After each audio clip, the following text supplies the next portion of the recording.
Ladies and gentlemen, on behalf of Tri-C, Cleveland Police Department, law enforcement, who would like to recruit stand up? Yeah. People who are here to see the trial. You guys, look at their faces. Show them with your faces, look, how much you love and care for them.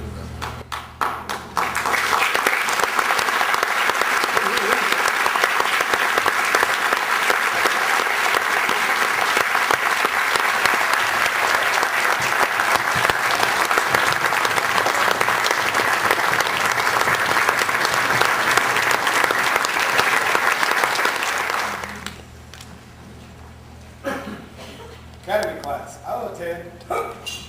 Right, face, forward, march.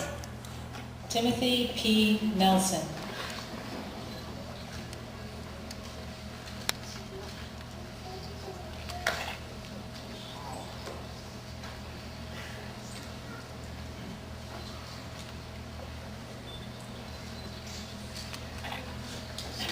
It's so nice when I walk into the academy area and I can see all the plaques from all the other academies that have passed over the last 5-6 years that I've been doing this. And I never forget the face. Sometimes I can't quite put it with the name after a few years, but I have a feeling that this class is going to stick with me for the members of the academy class. Somebody said that we lost a few of you. And Officer Stanzik said that you can't teach honesty and integrity and courage. You can't. But we can weed that out. And I have to tell you that everybody that's sitting in this front row tonight possesses those core values. And if they didn't possess those core values, they wouldn't be here. In fact, when I met this audience for the very first time at when I met the academy class at the first time at orientation,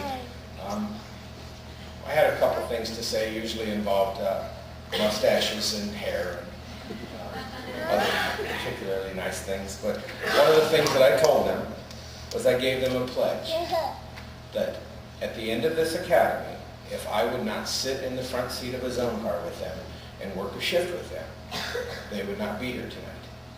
And I didn't care what the state had to say. And quite frankly, their grades didn't have anything to do with that. They had to be able to pass that test. And I can say with 100% confidence that we have accomplished that mission.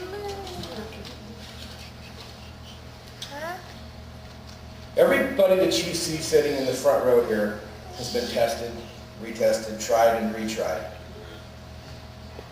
And I would be happy to accept any one of these young men and women into my ranks of the Cleveland Police Department. Let's speak to the recruits. And during the last 7 months, you've undergone some extensive training in legal topics, human relations, patrol procedures, investigations, traffic enforcement, homeland security, civil disorders, firearms training, first aid training, subject control, driving, and you had to pass that PT test. And then you had that notebook. And I know you love that notebook. And that notebook will hold a special place in your heart. As I know it will your family, because let's be honest, half of your family actually typed your notebook. I'm not kidding. You also received some advanced training in active shooter, taser, ASP, and first responder. And I know it wasn't always easy. Ladies and gentlemen, what do we say about a group of people who choose to go into a profession where they have to put armor on in the morning? What do we say about a group of people who go into a profession that they run to the sound of the guns when everybody else is going in the opposite direction? They're going to see humanity at its worst on a daily basis. They're going to work long shifts. They're going to work at night when everybody else is sleeping. They're going to miss important holidays and social events. I can give you a million reasons why this is a bad job. So why do they do it? They do it because if they don't do it, who's going to do it?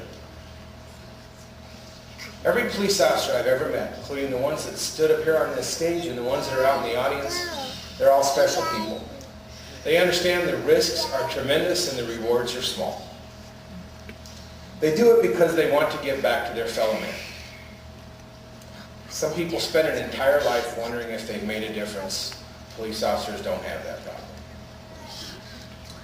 When they get sworn in as a law enforcement officer in the future, they're going to have to raise their right hand to God, and they're going to take an oath to protect and defend. And during this last 8 months, we spent a lot of time talking about those words: protect and defend, and honor, encourage, and mission. We've talked about those things a great deal.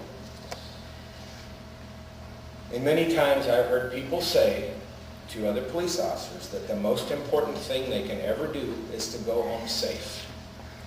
And I wish that were true. I do. I wish that were true. That would be nice. But that's not the truth.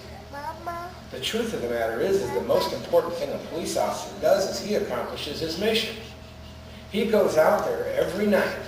If it were the most important thing to go home safe, and they got a call of a mental male in a house with a gun, if it were the most important thing to go home, they wouldn't go.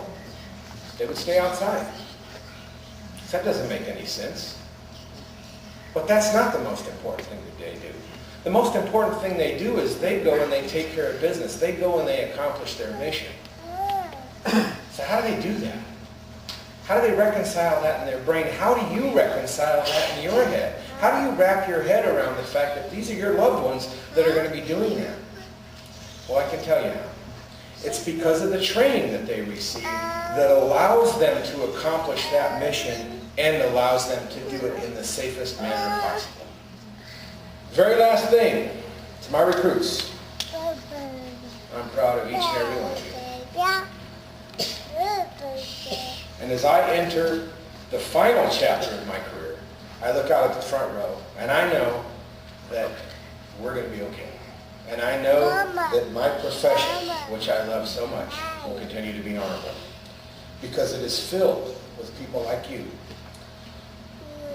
who are willing to make the sacrifices necessary to maintain our freedoms, safety, and democracy.